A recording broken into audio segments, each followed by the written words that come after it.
Welcome into the Russ Joy Show. I'm Russ Joy. You figured that out because you're smart, and it's also the name of the show. Welcome in. You might be saying to yourself, Russ, you look very well adjusted. Thank you. I was at the chiropractor this morning. You might be saying to yourself, Russ, have you had a lot of coffee? I have not. I've had no coffee. I've had a lot of meetings, but I've had no coffee. And then I thought to myself, I like to have a cup of coffee in the morning, but a lot of times I also like to have a morning cup of hockey. And so I said, you know what? Who better to bring on the show today to talk about your team, your town, your Philadelphia Flyers? Quinn Hughes, Michkov, maybe a little bit of both, maybe an Owen Tippett or two. Let's bring on Colby Cohen. Colby, how are you? Nobody does an intro quite like you do. I think I've lost count of the amount of times I've come on and done stuff with you for the last, probably 8 years now since you started, having me on Snow the Goalie with you and Ant. But nobody does an intro like you, my friend. I'm always laughing off camera before you pop me onto the stream. So always good to be with you. You're just saying that because it's true. Stop. Listen, there was a thing that was going around Twitter yesterday. And sometimes you and I will go back and forth because we'll see something that is just so absolutely unhinged and insane that it's like we have to have a conversation about it. And sometimes it's through text, and then sometimes it's on a show. And listen, as things stand right now, we can get into the Flyers and like where they've been this season and where they could be going and all that. But the thing I actually want to talk to you about first is this. I threw an idea out, okay? Like not trying to cause problems. I'm not trying to cause mass panic in the streets. I promise I'm not. I merely asked to the people on Twitter on Thursday, would you trade Matvei Michkov for Quinn Hughes? Like that's all. It was a genuinely innocent question. I wasn't trying to burn the boats. I was just asking a question. And it is a tweet that we're up to like 1,500 votes, which is significantly more than I usually get on a poll like that. I'm going to bring it up here on the screen, and then Colby and I, we have to have a conversation about it. But it was just simple. I didn't add any qualifiers. I didn't say, hey, Quinn Hughes would have to sign an extension. I didn't say anything like that. It was just simply, would you trade Matvei Michkov for Quinn Hughes? And I want people to just see and get an idea of where the public as a whole decided to go with this. So here we go. This is the tweet. And as of right now, so as of 11:16 a.m.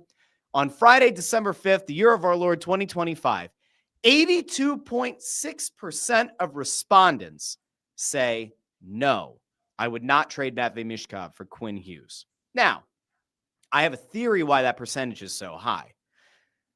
But I want to just go to your knee-jerk reaction, Colby. When you saw that tweet and you saw the results of the poll, what was your initial reaction to nearly 83% of respondents saying, nah, I would not trade Matvei Michkov for Quinn Hughes?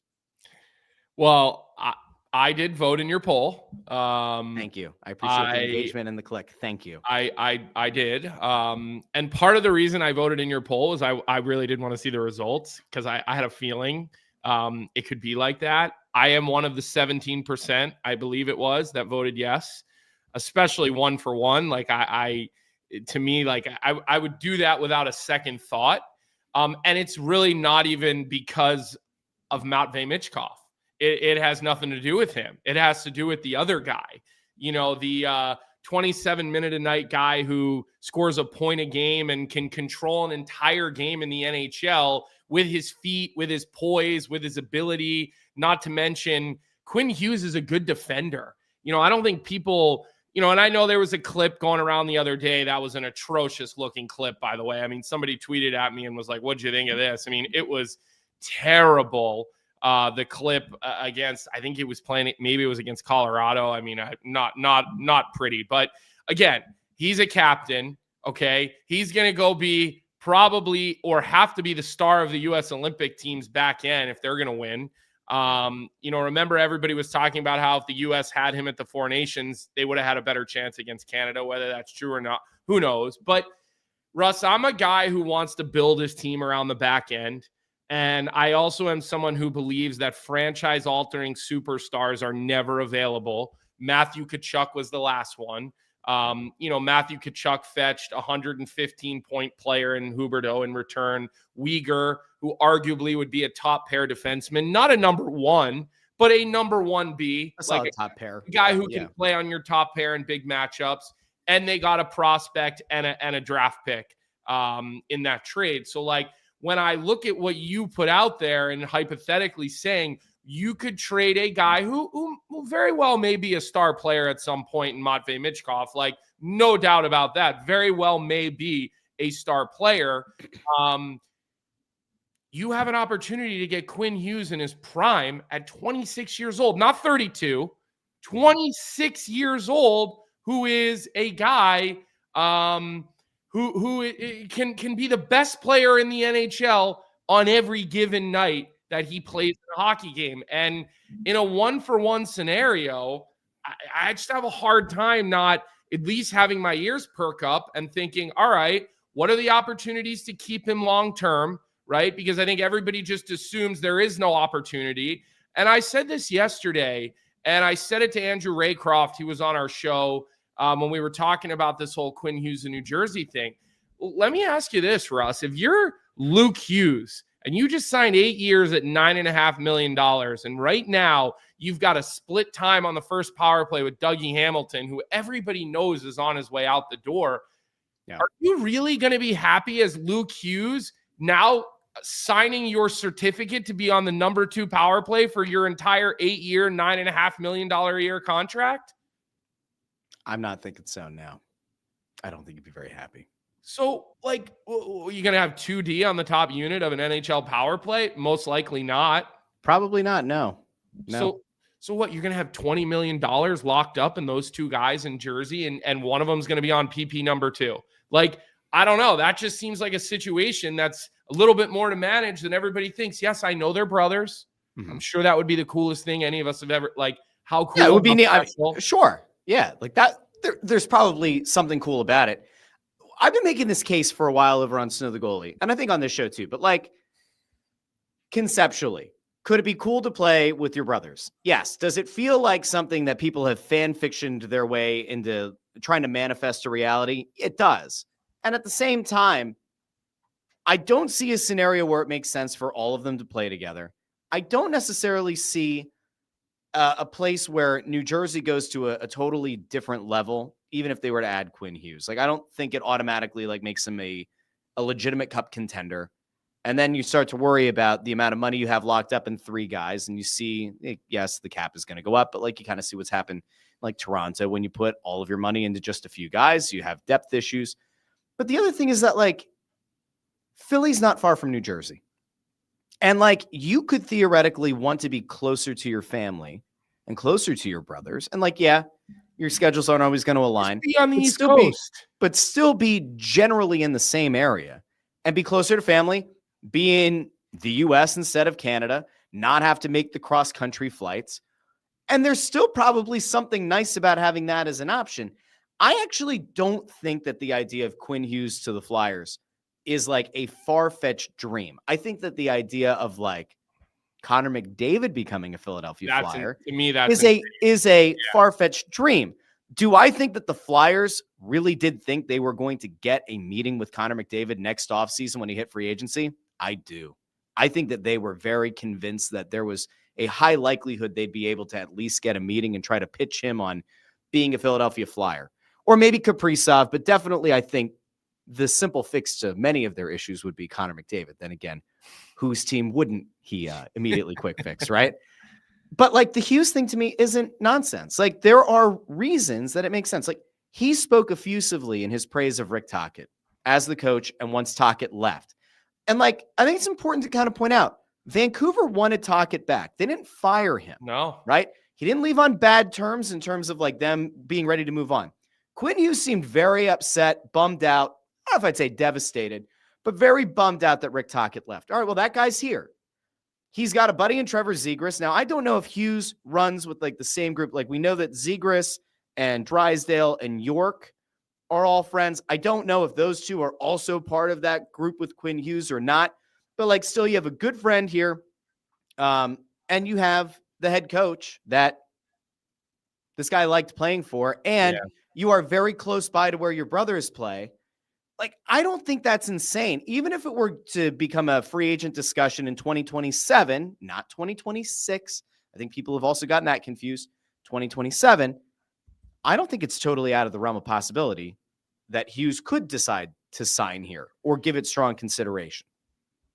Have I said anything that's like wildly out of line? No. And you know, remember something here. With a guy like McDavid, he's a Canadian player, right? There's no tie to the Broad Street Bully days, to the Ed Snyder days. Like, you don't, you know, he's a young guy, McDavid. He doesn't know anything about the history of the Flyers and, you know, what has made the orange and black a free agent destination. Like when I was growing up and they got every single free agent coming through town.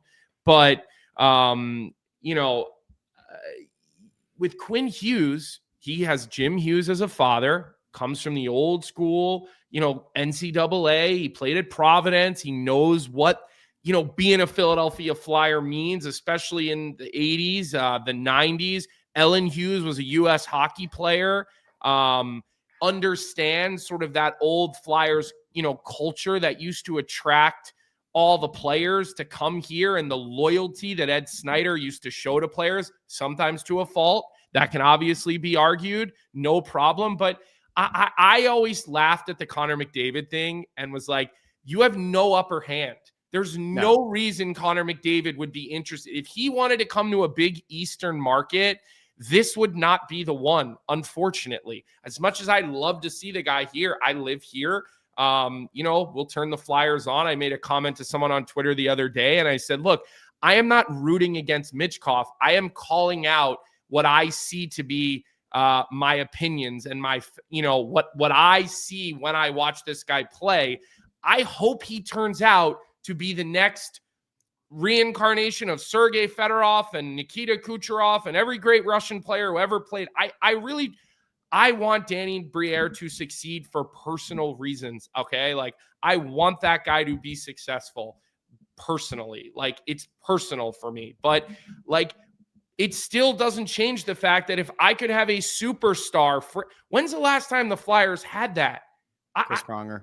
It's like a franchise number one superstar, like that level player, like a top 5 player in the NHL, right? Not just for 1 or 2 seasons, for a while. I don't know. Like, to me, that's really, really interesting. And that seems close to being a reality just based on factors. And honestly, you get Quinn Hughes. I have heard rumblings, Russ, and people get all frustrated every time this comes up. Rumbling alert! Rumblings. The Flyers will be a team when the day comes that Brady Tkachuk has opportunities to go places. The Flyers will be a team that he will seriously look at, okay, when that day comes. And look, again, old school father, okay, who I know. He's a BU guy. We know my connection to BU, so make of it what you will, okay? My understanding is he spends a good amount of time somewhere on the Jersey Shore in the summer due to new family connections for him, okay? So, again, you get Quinn Hughes, now all of a sudden, do Brady Tkachuk's ears go up, right? Do the screws get a little tighter there? Do you start, now you attract the first guy, now the second domino falls there. So I just don't think it's crazy either.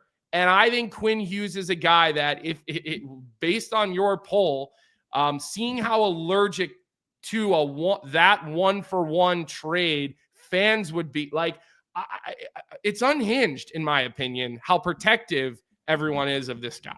Well, so like, I think it's kind of important to sort of unpack like both sides of it, right? From the offensive side and the defensive side, right? You ask kind of rhetorically, but like, when's the last time the Flyers had a true number 1 defenseman, superstar? It was Chris Pronger. So that was, 15 years ago. And that also wasn't young or entering his prime Chris Pronger. But yet he was still, by far, one of the best defensemen in the sport at that time. I still hate allowing myself to mentally play the what-if game if Pronger's career hadn't ended when it did. But we'll digress. That is the only number 1 defenseman they've had in a decade and a half. Now, there was a time where prior regimes tried to tell fans Ivan Provorov is the number 1, and he's not. He could maybe be a top pair guy, but he's certainly not a number 1. He looks great with Zach Werenski right now. He is your perfect 1B. He is your perfect and Werenski's 1B. a hell of a defenseman too. He's a true number 1. But and that was the other thing too. Even with Provorov, like, he needed somebody to stabilize next to him. It happened to be Niskanen that He one was great season, together with him, wasn't he? So, but like they haven't had that number one. Quinn Hughes is number one. I mean, listen, the only other name that really has come up is like, could this guy be available maybe this year? Rasmus Dahlin. Like, I don't know where you're at on Dahlin. Like, I would say that would certainly represent a major upgrade for this team as well. Very different kind of defenseman. But like, the Flyers haven't had one in so freaking long that I think people underrate or undervalue how important they are. Now, the reason that I threw the Michkov thing out and why I think people get so protective is Michkov does feel like the first really, truly elite prospect they've had since like Giroux. I think it really is that far back. Like, no one, I don't think, ever really looked at Konechny and said, that's a superstar in the making. I don't think there was ever a time that, I mean, shit, like you could pretty much throw anybody that they have right now and say they were never considered to be a potential superstar. Not a single soul. Real good player, but not superstar. Like even a Couturier, when he made the league and he was playing at 18 and was like matched up against Crosby, you'd go, all right, like there's a really cool, unique player there, but you never saw like superstardom, right? Right. So like Michkov is kind of that guy. Now I do think that Porter Martone has the makings of being a potential franchise guy. I'm very excited by Porter Martone. Yeah. I'll pick your brain on that with a little good bit. Reason, like, like you should. But like to me, he looks like a bona fide stud. And so like if you're the Flyers fans, you're going, okay, we have Michkov, we have Martone. Those are the two untouchables. And we also have to remember this fan base feels very burned by what happened with Cutter Gauthier and the fact that he's tearing it up for Anaheim. So like that's a tough they're one. going to be additionally protective of Michkov. Now, I am not saying, for the record, I'm not saying that it would take Matvei Michkov to get Quinn Hughes right now. It might not. I have no clue. I'm not involved in the discussions. I'm sure that whatever Vancouver would want, Vancouver might be crazy enough right now to say, you would have to give us Michkov and Martone. Well, there's no world where that would ever happen. No. But what ends up happening a lot of times, right, is when a trade finally goes down, more often than not, the public generally feels slightly underwhelmed by the return. So I'm not saying that you could put together some bullshit package of here's a first round pick and Owen Tippett and does Jet Lachenko get it? Like, I don't think that's it. But I'm not sure to have to be Michkov. The thought exercise was simply in a 1-for-1 scenario. Are you willing to move off of this potential star wing to get that number one defenseman? Yeah. And as much as I conceptually hate it, I could also look at it and say, from this rebuild, you still do not have a clearly defined 1C, a clearly defined number one defenseman. And unless you're very, very high on Zavragan, you don't really have that franchise netminder right now. This move at least gets you that franchise number one defenseman. Now, clearly, the Flyers would want to have some kind of assurance, even though they can't legally do it. They would want to know that Quinn Hughes is committed to being here long term. And maybe that's the uber complication in all of it. But it's funny, like Kevin Kurz and I were talking about this a little bit, and even he said, even with an extension, Michkov is still untouchable. And I just like I struggle with that whole thing. A, because you have Martone, like because you do have this other guy, and B, you know, the other thing I wanted to say, you look at even the Eichel trade, right? Alex Tuck, Peyton Krebs, first round pick, top 10 protected, conditional third, which became a second. That didn't work out. Again, Tuck's been a good player, but like it worked way better for the Jack Eichel side of that trade, right? Yep. And then you look at the Matthew Tkachuk trade, boy, that worked out. Everyone said, oh my God, fleece by Calgary. By Calgary. Remember? Oh, Bill Zito doesn't know what he's doing, you know, like all this stuff. So when you look at those two trades, it's why I think Quinn Hughes is going to be more expensive than those other two guys were. And that's why, again, the reason you all love Matvei Michkov so much and Porter Martone so much, and with good reason, mind you, it's the same reason the Vancouver Canucks are saying, if you want our franchise superstar, you're giving us someone who might become a franchise superstar. Like, we're taking a risk here. So you're going to have to put him on the table. There's a reason we don't see guys like Martones and these high end prospects, like these guys that have been drafted and then maybe had 1 year of college or 1 year of pro or whatever. They're like, teams would love these guys, Russ, but they're closer to being a sure thing than the guy you drafted in a hot month in the summer that still can't grow a mustache yet. Especially a mustache as good as yours, mind you. There you go. So there you go. Butter me up. Thank you. It's it is interesting though, and it's funny. Like I do laugh because with Michkov in particular, one of the things I think that makes me laugh is like last year the world was on fire about Tortorella and Michkov, and then Michkov comes out and says like, I really liked and appreciated my time with John Tortorella. I learned a lot from John Tortorella. And then you have the fans that are clamoring for more ice time, and Rick Tocchet doesn't know what he's doing, and he's the old Flyers boys coach now, and let's get rid of him. And Matvei Michkov comes out in the last 2 or 3 days and says, I screwed up my summer training. I did not put myself in a good situation to be a good player this year. I'm playing whatever. I'm going to really work my ass off during the break to get myself. And you can see he's starting to get himself back into a situation where, he has the gas in the tank. More of an impact. Just to win more puck battles and be good off the puck and move around a little bit more off the puck. So like, again, the fans say one thing, and then Michkov comes out and all but sides with the head coach in his usage, admitting, I wasn't in good enough shape because of what I did all summer, so there is something to it. And I've said this also, whether you like Rick Tocchet or you don't like him, you agree with him or disagree. I've seen you've disagreed with lineup decisions this year. I'll disagree with lineup decisions. We all will. But the one thing I'll come back to is Russ, before we got on the show today, what were you doing? Work. You had meetings, you were saying, right? Yeah. This morning for me, I was sitting there doing video, getting ready. We have a game tonight, my junior team, getting some power play video, doing some stuff with my kids, in and out, right? Yep. Rick Tocchet spends all day, every day coaching the Philadelphia Flyers 24 hours a day. Okay. So like, we may disagree with him, and that's all right. But we do have to sometimes say, all they do 24/7 is think about this team, this roster, making this team better, developing our players, improving here, There's a reason for everything they do. And if they're not giving Michkov the ice time that every person at home wants, there is a reason for it. We don't have to agree with it.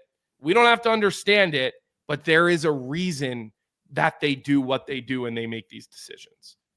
When you make the case like that, it is compelling, and I mostly agree with you. And the flip side to it, however, is there are coaches that aren't good at their job. I'm not saying that's Tocchet. I'm just saying in general, right? Like there are people who live, breathe, sleep, eat their career and what they're doing. And ultimately, they don't get it done for a myriad of reasons.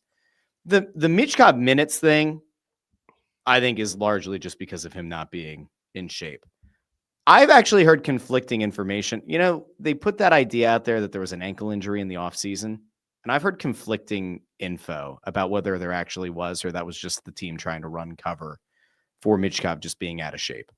They were essentially trying to build in an excuse because they didn't want the fans, I guess, to come down too hard on him that he just didn't look right, and then start to have all those conversations about, is the guy actually committed to being a winner?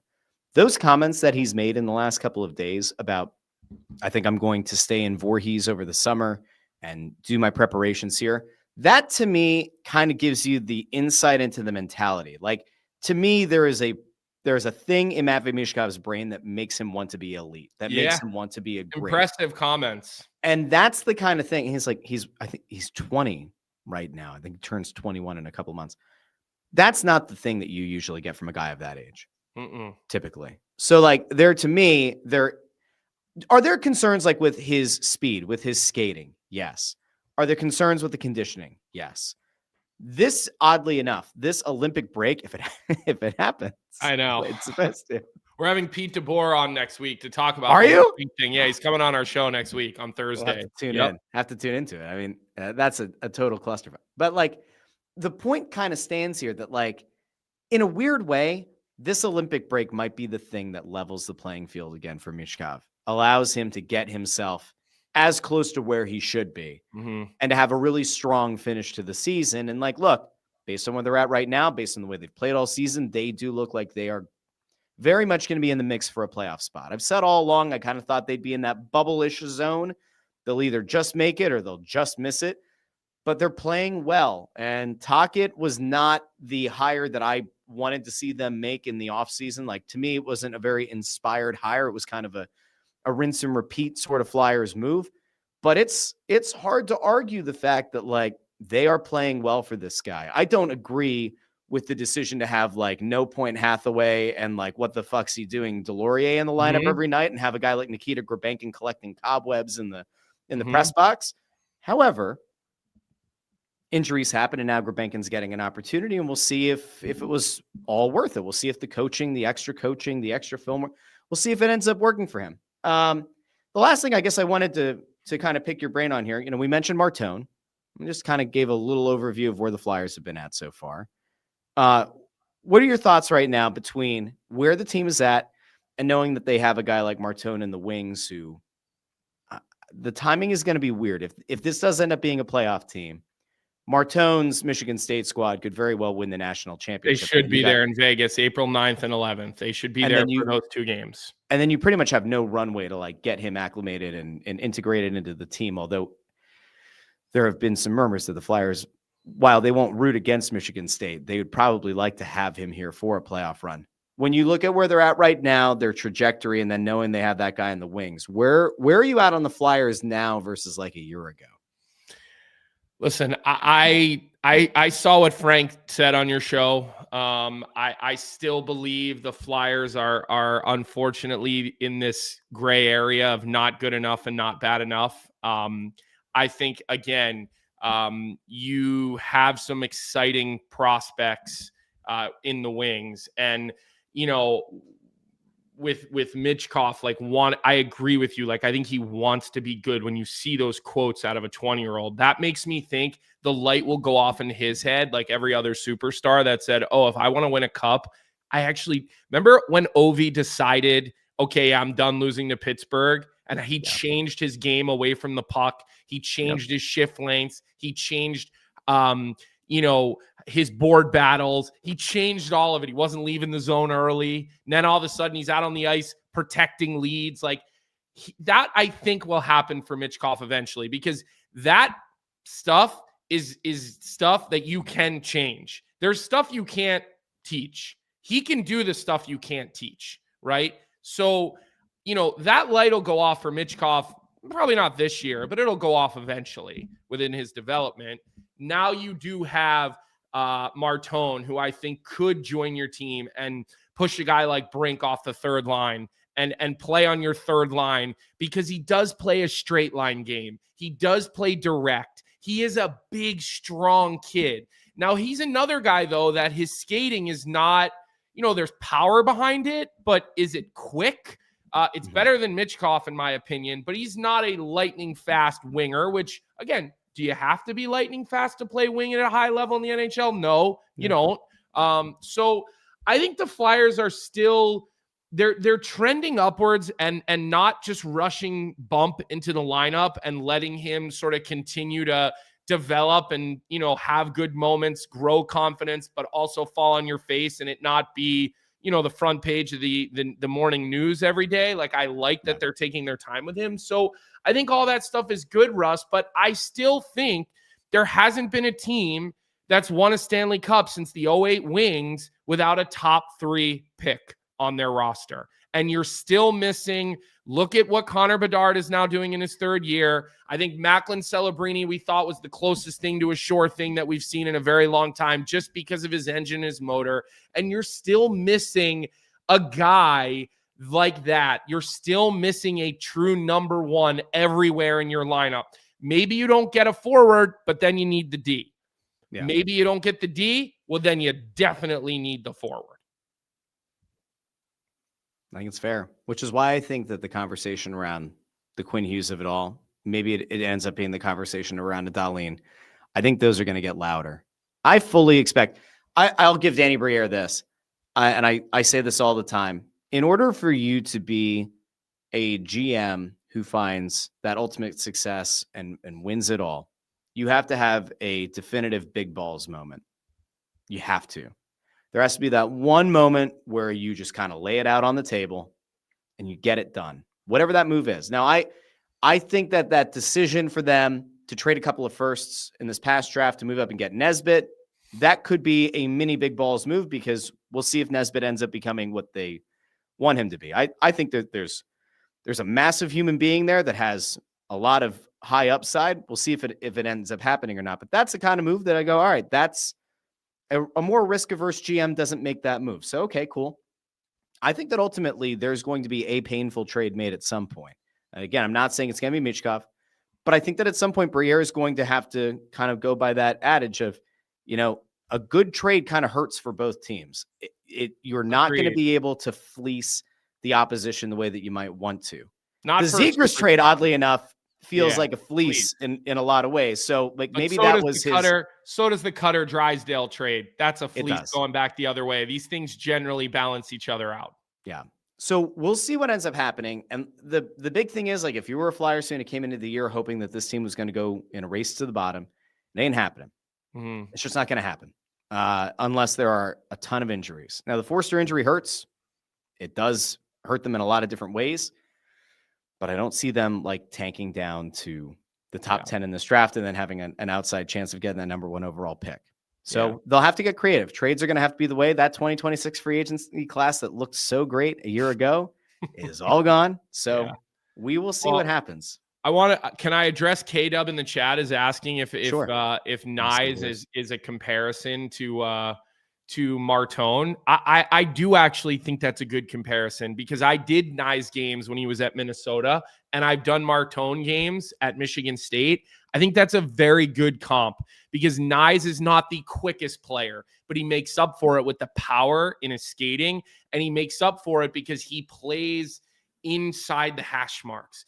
His whole game revolves around being inside the hash marks. And when you do that, your body position, both offensively and defensively, is one step ahead. So you make up for that lack of quickness that a guy think about an elite winger like a Kucherov has, or something like that, where they have that extra little bit of quickness. Or I know Draisaitl does a little bit of both, but there's just an extra level of quickness for those guys. So with Martone, with Nyes, where they spend their time in the middle of the ice allows them, to get away with it and it not hinder them as far as it goes. So I do think at the college level, as far as freshman year seasons go, I don't know what the stats are comparable. I'm just telling you, from an eye situation of calling games for both of those players, I do see a little bit of that.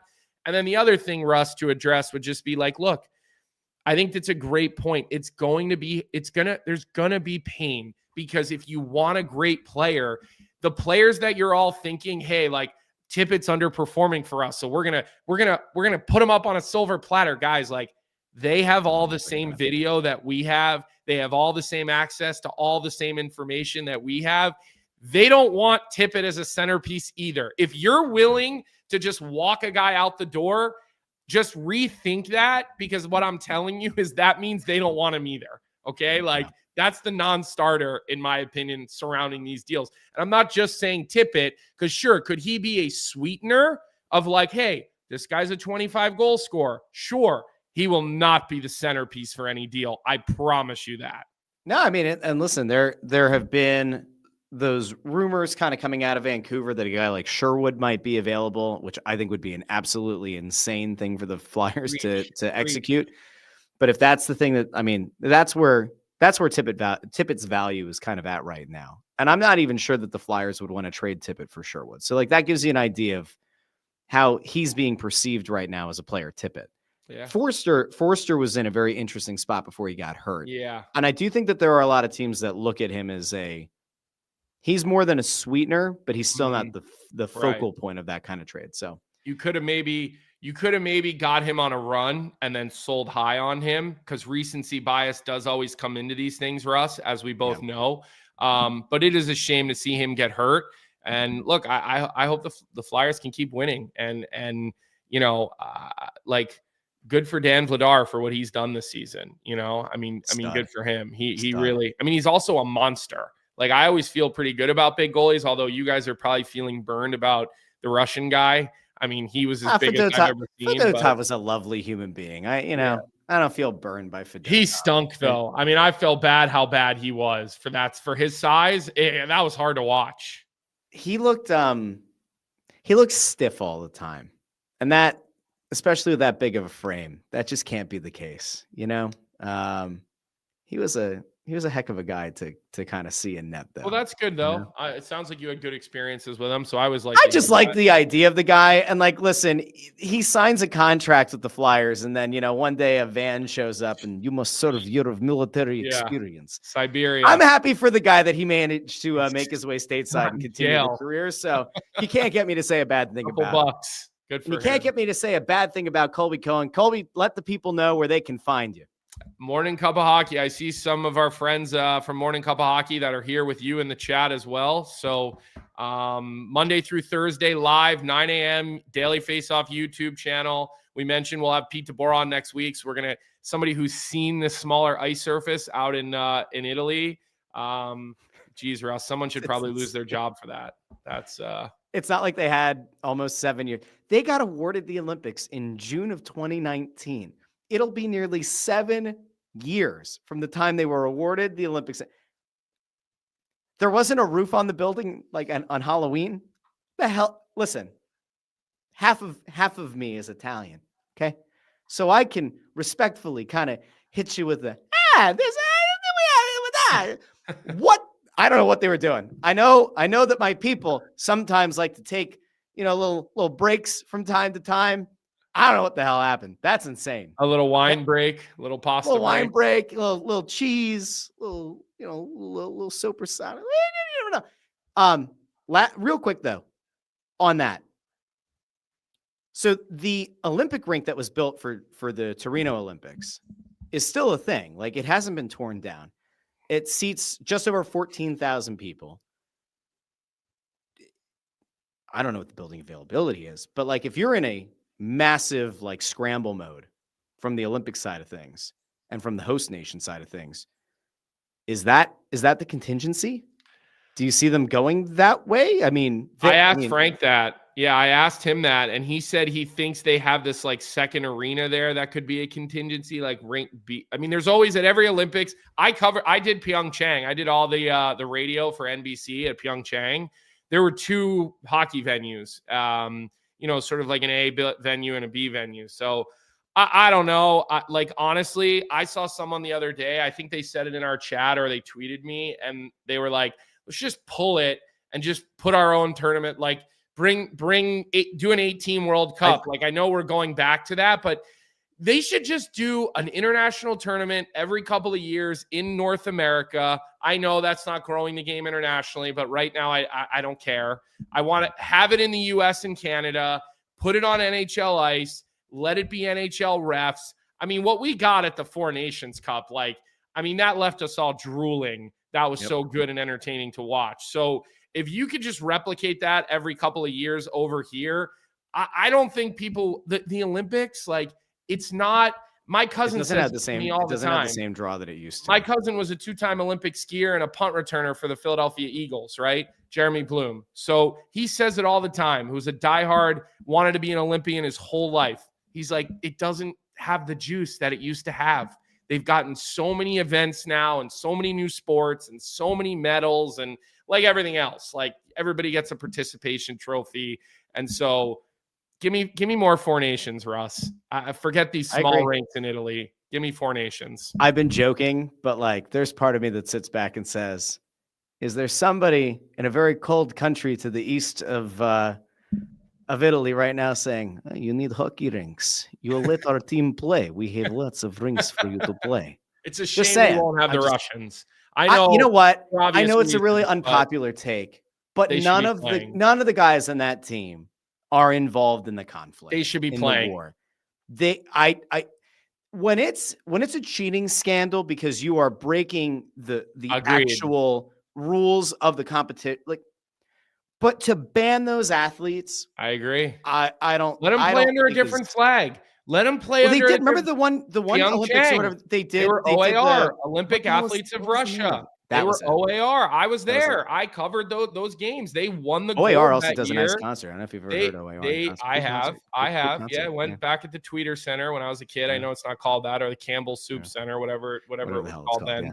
Yeah. But they should be playing. I agree. I mean, think of that team. Think of how many star NHL players we won't get to see. I mean, Yeah. I also think World Juniors loses juice without having them there. And again, politically, no, I get it. Like, I do get it. Like, I get it. I really do. It's not okay what's happening. I'm not saying that, but like, let the hockey guys go. Just make them go no flag, right? Let them just wear a black jersey or a white jersey, or Dude, this is our like last opportunity potentially, like to see like an Ovechkin Crosby matchup in an Olympics. Yeah.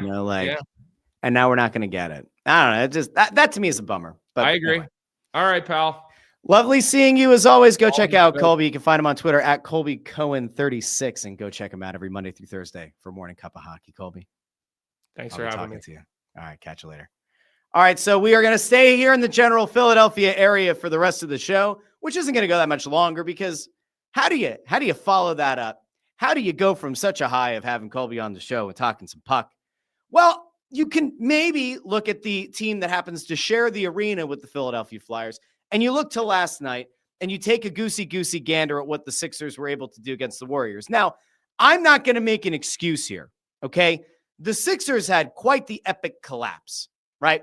The Sixers were up significantly after the first quarter, and they eked out a 1-point win over Golden State on Thursday night. And the crazy part, and I would love to show it, but we know that if I show clips of the games on YouTube, YouTube gets very upset and they wag their finger and they flag it, and we don't need that. But there's this beautiful moment. Maxey gets up a shot with a few seconds left on the clock. VJ Edgecombe skies up, gets the rebound, gets a putback, puts the Sixers up 99-98.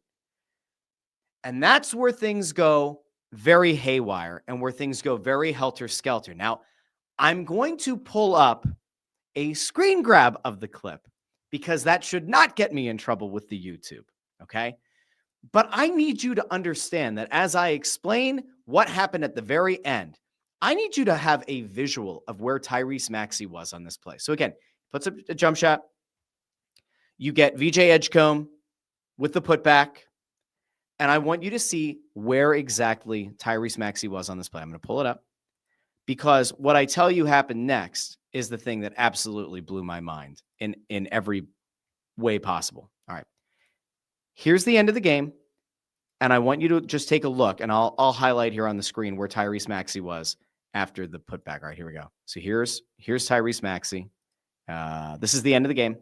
So Maxey let go of a shot, and right over here, this is Tyrese Maxey right here, okay? So he's just at where the wing meets the corner on the three-point arc. VJ Edgecombe has just put this away. There is 0.9 seconds left on the clock. Here's Tyrese Maxey.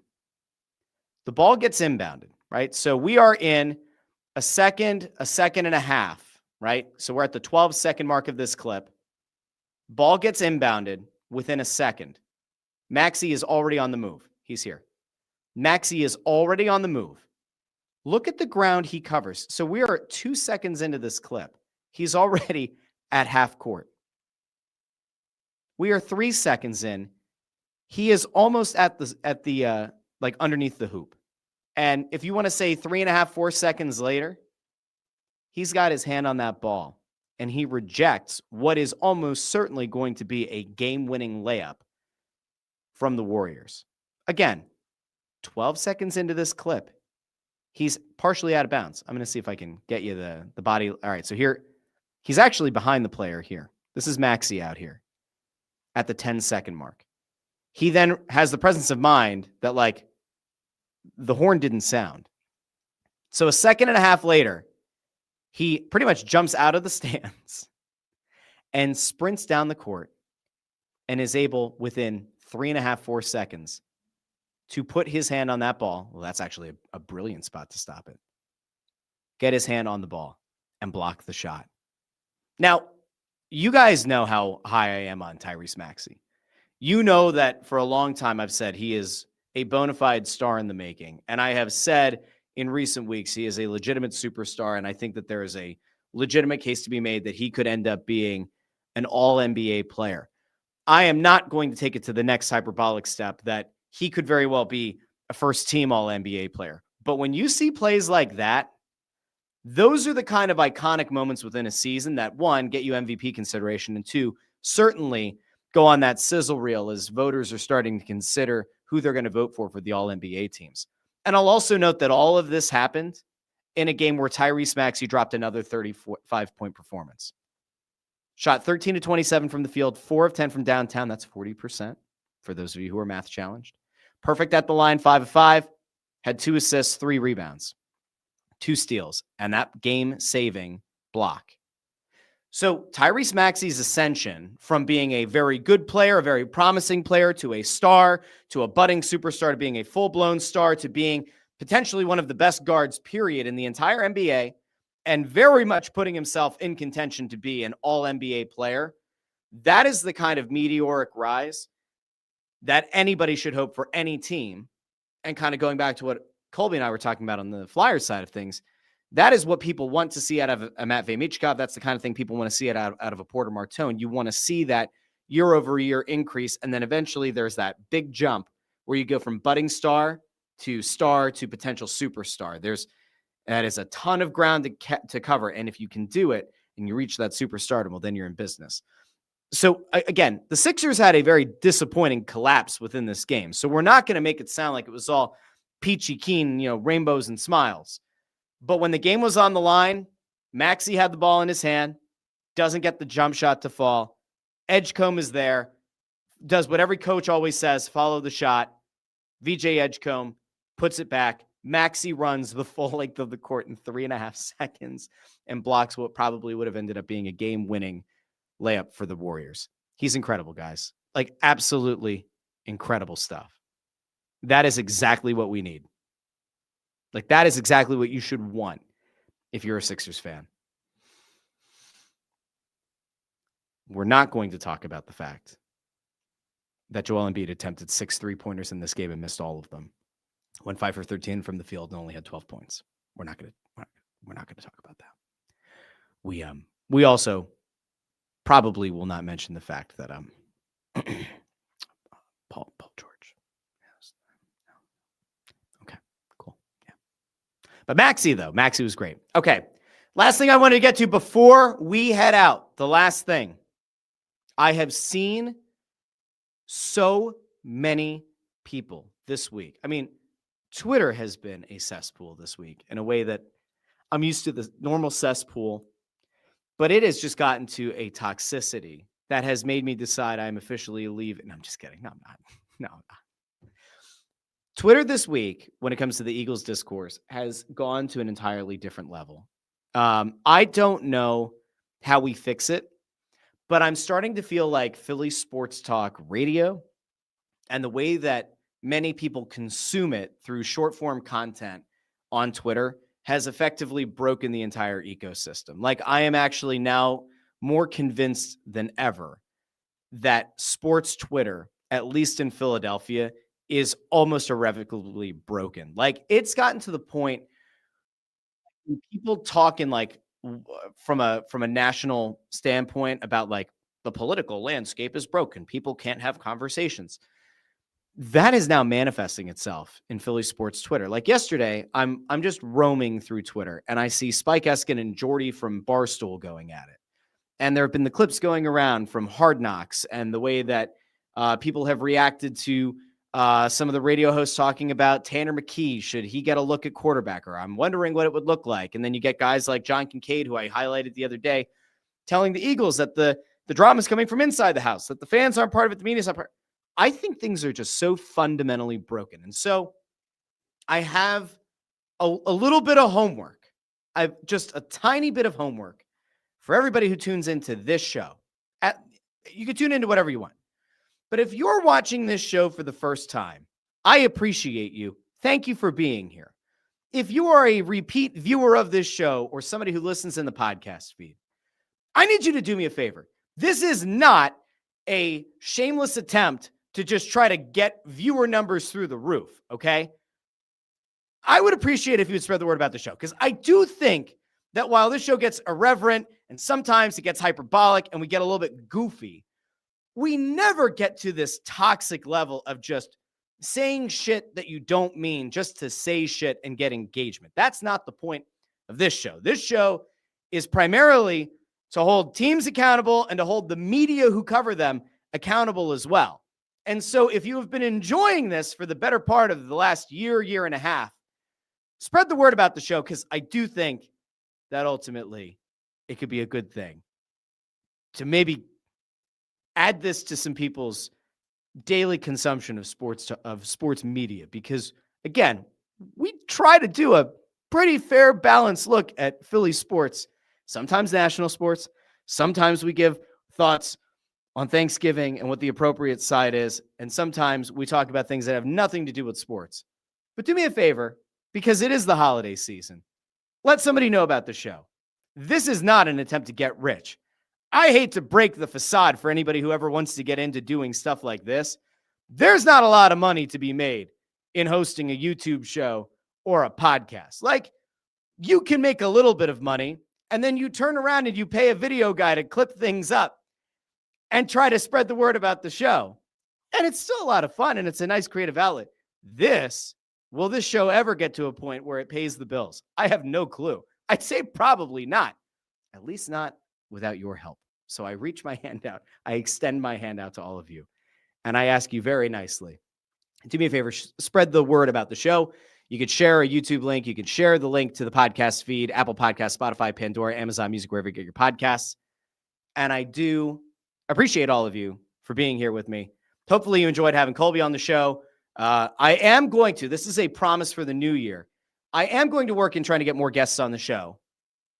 I don't want to say like a big Rolodex of people, but I do have a lot of people that I could reach out to. But as you know, the schedule of the show is kind of hit or miss. I am not yet willing to be committed to setting a set time 3 days a week for this show, because that will then require me trying to figure out ways to make that work around work. And that, well, friends, as much as I love all of you, I also really do love my job. And so it still gets priority, but maybe we'll be able to figure it out a little bit better in the new year. So anyway, a big thank you to each and every one of you who tuned in today. If you missed the Colby Cohen section of the show, just go back. You can always just go back on YouTube. It is there. You can go all the way back to the beginning of the episode. And if you missed anything else, you could certainly go back to any other part of the episode. And as I mentioned, the show is also available wherever you get your podcasts. So until Monday, this has been the Russ Joy Show. And I've been Russ Joy, but you knew that already because you're smart. And it's also the name of the show. I hope each and every one of you has a fantastic Friday, a wonderful weekend. And I'll talk to all of you Monday here on the Russ Joy Show. Bye now.